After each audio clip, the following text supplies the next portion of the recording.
To mě asi pohřbilo, ale zase na druhou stranu jsem hrozně rád, to, co jsem slyšel od porodců. Asi si od toho něco určitě vezmu a i kdyby to nedopadlo, tak extrémní zkušenost tohle. Uvidíme, co se stane. Kdyby to nebylo na postup, tak brzo mi vychází EPčko, takže sledujte.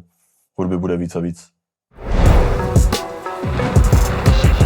Oddychoval som veľa, bol som sa rozjebať na študentskej party, takže som strávil veľa dní v posteli a mentálnou prípravou. To nevadí, lebo sa cítim fresh a ready, dooddychovaný. Kámo, nebol som vo fitku, ty kokot.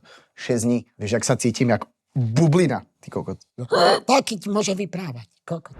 Na castingu ukázal niečo, čo vôbec som nebol s tým stotožnený. Na ďalšom kole som dal freestyle do metronomu. Teraz prvýkrát idem ukázať niečo také, kde aj spievam, aj rapujem a cítim sa v tom taký viac usadený, ale ti hovorím, že stres tam je. Tak je jasné, že si to treba užiť, ale zároveň, kámo, nechcem vieš čo urobiť, že sa zamyslím, že čo tebe a tento tu je a v hlave to pôjde a zrazu stratím text. Do piče. Vieš, že treba mať zasa také svoj okruh taký, že OK, že sústrediť sa na seba.